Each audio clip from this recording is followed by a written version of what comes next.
अस्सलाम वालेकुम नाज़रीन, कल्याण न्यूज़ सां गॾु मां सारंग लतीफ़। सभ खां पहिरीं नज़र विझंदासीं अॼु जी अहम ख़बरुनि ते।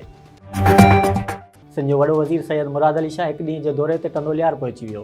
वॾो वज़ीर हेलीकॉप्टर ज़रिए कराची खां कंदोलियार वेझो राशिदाबाद पहुची Sindh Sargodhian institute for professional development जो इफ़्तिताह कयो।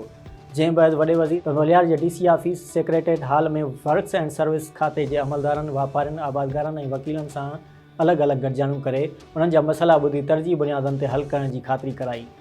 वॾे वज़ीर पारां कोठायल इजलास में सूबाई वज़ीर मंज़ूर हुसैन वसाण, इस्माइल राहू, इम्तियाज़ शेख, जाम खान शोरो, जाम इकराम धारेजो, सैयद अब्बास शाह रज़वी, गुलाम कादिर मरी, अब्दुल सत्तार बच्चाणी, MP इमदाद पिताफ़ी ऐं ॿियनि अमलदारनि शिरकत कई। जॾहिं त वॾे वज़ीर पारां सुल्तानाबाद टू मीरवा लिंक रोड ऐं चंबर टू टनोलियार रोड जो इफ़्तिताह कयो वियो।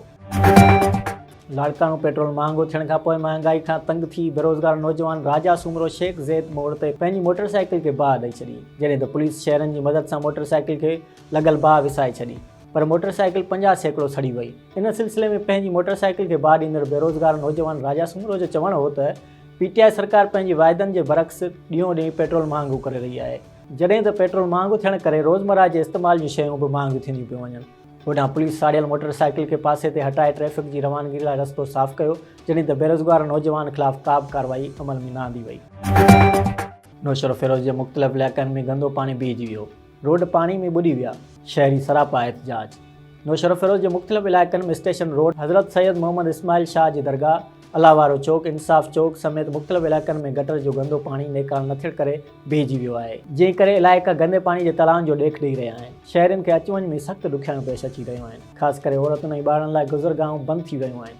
गंदो पाणी बीहण करे दुकानदारनि जो कारोबार सख़्तु मुतासिर थी रहियो आहे। शहरनि पारां गंदो पाणी नेकाल न थियण ख़िलाफ़ शहरी एक्शन कमेटी जे चेयरमैन मोहम्मद अमीन राजपर, मुनीर शेख, अयाज़ राजपर, इरफान मेमून ऐं ॿियनि चयो त गुज़िरियल केतिरे अरसे खां गटरनि जो गंदो पाणी नेकाल नाहे थियो, जंहिं सबबु वॾे अज़ाब में अची विया आहियूं। हिननि चयो त शहर मां गंदो पाणी नेकाल करे सफ़ाई कराई वञे, ॿी सूरत में शहरी सख़्तु एहतिजाज कंदा। कैनशाह में असद जिस्काणी ते कातिलाणे हमले ख़िलाफ़ STP कारकुननि पारां एहतिजाजी मुज़ाहिरो।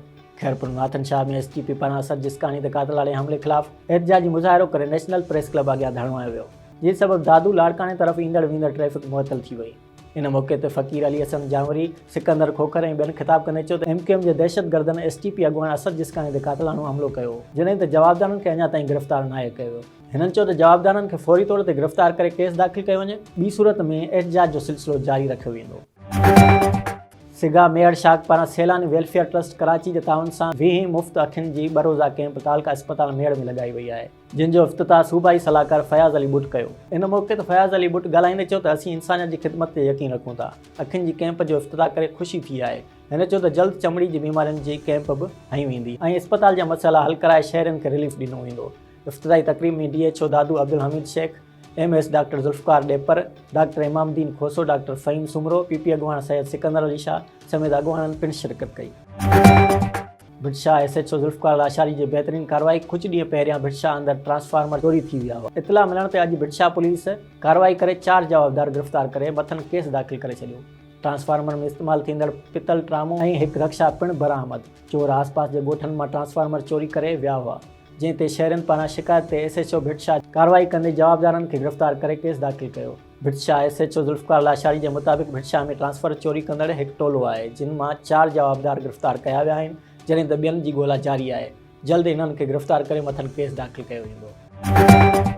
नाज़रीन, ही हुयूं अॼु अहम ख़बरूं। वधीक तफ़सीली ख़बरुनि लाइ विज़िट कंदा असांजी वेबसाइट www.dailykalyan.com ऐं असांजो YouTube चैनल ऐं Facebook पेज डेली कल्याण।